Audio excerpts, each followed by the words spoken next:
অন্যদিকে এর আগে আজ যখন লোকপাল ভবনে যান একদম শুভেন্দু অধিকারী নতুন সরকার গঠনের দাবি জানান রাজ্যপাল RN রবির কাছে, একদম যে সময় লোকভবনে ঢোকেন শুভেন্দু অধিকারী সেই মুহূর্তের ছবি দেখতে পাচ্ছেন। একেবারে লোকভবনের ভেতরের ছবি আপনাদের সামনে রেখেছি।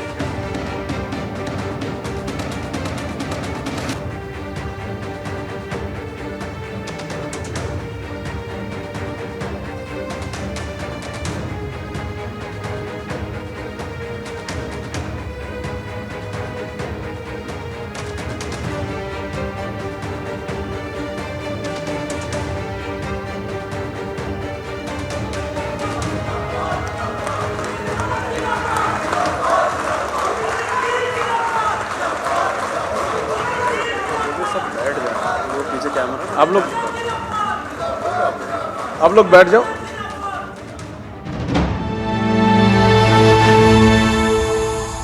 आज भारतीय जनता पार्टी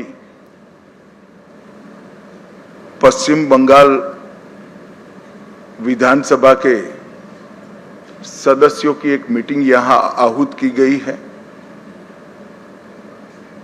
उस मीटिंग में भाजपा के राष्ट्रीय अध्यक्ष जी ने मुझे और श्री मोहन चरण मांझी जी को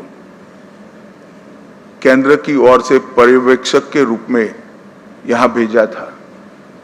अभी कुछ समय पहले ही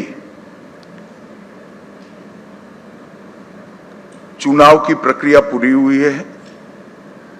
लगभग 8 प्रस्ताव और समर्थन प्राप्त हुए हैं और सभी प्रस्ताव और समर्थन एक ही नाम के मिले हैं। उसके बाद दूसरे नाम के लिए भी सबको समय दिया गया, पर्याप्त समय दिया गया, मगर कोई दूसरा नाम नहीं आया है। इसलिए केंद्रीय पर्यवेक्षक के रूप में मैं श्री शुभेंदु अधिकारी जी को पश्चिम बंगाल विधानमंडल दल के नेता के रूप में निर्वाचित घोषित करता हूं। আগামীকাল ব্রিগেড প্যারেড গ্রাউন্ডে শপথ গ্রহণ অনুষ্ঠান, আগামীকাল সকালবেলাতেই সেই অনুষ্ঠান হবে এবং এই শপথ গ্রহণ অনুষ্ঠানের আগে ব্রিগেড প্যারেড গ্রাউন্ডের প্রস্তুতির ছবিটা যেরকম আপনাদের সামনে রাখবো, আমাদের প্রতিনিধি সৌমিত্র রায় সেখান থেকে রয়েছেন। অন্যদিকে নিউ টাউনের একটি হোটেলে অমিত শাহ তিনি রয়েছেন, সেখানে শুভেন্দু অধিকারীও রয়েছেন, নীতিন নবীনে এসে পৌঁছেছেন। কি আপডেট অনির্বাণ?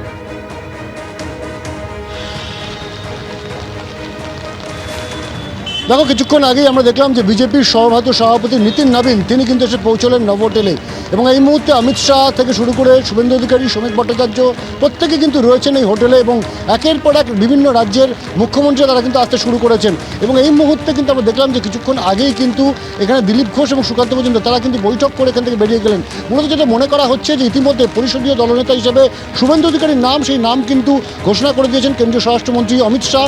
আজকে সর্বসম্মতিক্রমে কিন্তু সেই ঘোষণা হয়েছে দলের তরফে এবং এই মুহূর্তে কিন্তু ভেতরে বৈঠক চলছে। মনে করা হচ্ছে যে আগে মন্ত্রিসভা কি হতে চলেছে আগামীকাল বিজেপির, সেই মন্ত্রিসভা নিয়েই কিন্তু মূলত বৈঠক হতে চলেছে এমনটি কিন্তু মনে করা হচ্ছে। এই মুহূর্তে কিন্তু বিজেপির সর্বভারতীয় নেতৃত্ব তারা যেমন রয়েছেন এবং সেখানে মোহন চরণ মাঝি থেকে শুরু করে প্রত্যেকে উপস্থিত রয়েছেন, বিপ্লব দেব রয়েছেন এবং এই বৈঠক কিন্তু অত্যন্ত গুরুত্বপূর্ণ, কারণ কারা কারা কোন পদে বা কোন দপ্তরের মন্ত্রী হতে চলেছেন সেই বিষয়ে কিন্তু একটি চূড়ান্ত সিদ্ধান্ত হতে পারে এমনটি কিন্তু বিজেপি সূত্রের খবর। এই মুহূর্তে কিন্তু বৈঠক চলছে ভিতরে এবং একের পর এক যারা কিন্তু বিভিন্ন রাজ্যের মুখ্যমন্ত্রী আসবেন তারা কিন্তু আসতে শুরু করেছেন। কিছুক্ষণ আগেই নীতিন নবীন যিনি কিনা বিজেপি সভাপতি তিনি এসেছেন এবং তিনিও কিন্তু এই বৈঠকে যোগ দিয়েছেন বলে এমনটা কিন্তু আমরা জানতে পারছি। ফলত আজকের এই বৈঠক এবং সেই বৈঠকে কিন্তু চূড়ান্ত করা হবে যে আগামীকাল মুখ্যমন্ত্রী হিসাবে শুভেন্দু অধিকারী শপথ নেওয়ার পাশাপাশি আর কারা কারা মন্ত্রী হিসাবে শপথ নিতে চলেছেন এবং সেই বিষয়ে কিন্তু চূড়ান্ত যে পর্যালোচনা বৈঠক সেই পর্যালোচনা বৈঠক চলছে। কিছুক্ষণ আগেই শঙ্কর ঘোষ থেকে তাপস রায় তারাও কিন্তু ভেতরে প্রবেশ করেছেন। ফলত এখন দেখার যে কোন কোন দপ্তরের কোন কোন মন্ত্রী হয় এবং বিজেপির তরফে কিন্তু যদিও এই বিষয়ে কোনো খুব গোপনীয়তা বজায় রাখা হয়েছে, কারণ দলের তরফ থেকে যেটা বলা হচ্ছে যা হবে সেটা দলের শীর্ষ নেতৃত্বের তরফে একেবারে সামনে আনা হবে এবং আগামীকাল সেই মোতাবেক কিন্তু শপথ গ্রহণ অনুষ্ঠানে সবাই প্রত্যেকে উপস্থিত থাকবেন। তুমি জানো যে আগামীকাল প্রধানমন্ত্রী নরেন্দ্র মোদী তিনিও কিন্তু ব্রিগেডের এই ঐতিহাসিক যে বিজেপি সরকারের যে শপথ গ্রহণ অনুষ্ঠান সেই শপথ গ্রহণ অনুষ্ঠানে উপস্থিত থাকবেন এবং প্রায় 20টা রাজ্যের মুখ্যমন্ত্রী এবং জোট সঙ্গী যে সমস্ত রাজ্য রয়েছে সেখানকার যে সমস্ত রাজ্যের মুখ্যমন্ত্রী এবং উপমুখ্যমন্ত্রীরা রয়েছেন তারাও কিন্তু উপস্থিত থাকবেন। ফলে তো ভিভিআইপিতে ঠাসা একেবারে শহর। এই মুহূর্তে নিরাপত্তা ব্যবস্থাও কিন্তু অত্যন্ত আঁটোসাঁটো করা হয়েছে এবং আমরা যেখানে দাঁড়িয়ে রয়েছি নিউ টাউনের সেই নভোটেল হোটেল, এই হোটেলেই কিন্তু এই মুহূর্তে অমিত শাহ থেকে শুরু করে যারা কেন্দ্রীয় নেতৃত্ব রয়েছেন বিজেপি তারা কিন্তু বৈঠকে উপস্থিত এবং এই বৈঠক কিন্তু শ্রমিক ভট্টাচার্য থেকে শুরু করে শুভেন্দু অধিকারী প্রত্যেকে কিন্তু এই বৈঠকের মধ্যে অংশগ্রহণ করেছেন। একদম অনির্বাণ, ঠিক যেরকম তুমি বলছিলে যে আগামীকাল শপথ গ্রহণের অনুষ্ঠান এবং তার আগে এই মুহূর্তে নিউ টাউনের একটি হোটেলে বৈঠক চলছে যেখানে অমিত শাহ তিনি রয়েছেন, সঙ্গে কেন্দ্রীয় নেতৃত্বও রয়েছেন। পশ্চিমবঙ্গের নতুন মুখ্যমন্ত্রী হচ্ছেন শুভেন্দু অধিকারী। আগামীকাল শপথ গ্রহণ রয়েছে, তবে তার আগে লোকভবনে গিয়ে রাজ্যপালের কাছে সরকার গঠনের দাবি জানিয়েছেন শুভেন্দু অধিকারী। একেবারে লোকভবনের ভেতরের ছবি দেখতে পাচ্ছেন। রাজ্যপাল RN রবি তার কাছে গিয়ে সরকার গঠনের দাবি জানিয়েছেন শুভেন্দু অধিকারী। সেখানে শ্রমিক ভট্টাচার্য, শান্তনু ঠাকুর থেকে শুরু করে তাপস রায়, দিলীপ ঘোষ, অন্যদিকে মোহন চরণ মাঝি প্রত্যেকেই উপস্থিত ছিলেন।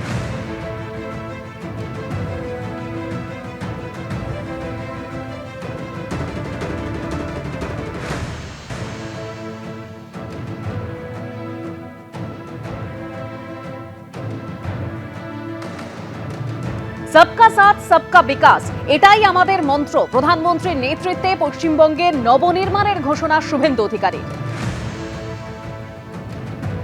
আমাদের মন্ত্র একটাই হোক, নরেন্দ্র মোদীজির মন্ত্র, सबका साथ सबका विकास सबका বিশ্বাস सबका প্রয়াস, এটাই হোক আগামী দিনে আমাদের মন্ত্র। আসুন পশ্চিম বাংলাকে মোদীজির আদর্শে তার নেতৃত্বে নবনির্মাণ করি। কেন্দ্র রাজ্য যৌথ ভাবে কাজ করে আমরা মানুষের প্রত্যাশা পূরণ করি। এটাই হোক আজকের দিনে আমাদের সংকল্প। আজ কথা কম কাজ বেশি। যে গুরু দায়িত্ব আপনারা দিয়েছেন পালন করার চেষ্টা করব এবং আমি নয়, আমরা আমরা আমরা আমরা আমরা আমরা এবিপি আনন্দ এগিয়ে থাকে, এগিয়ে রাখে।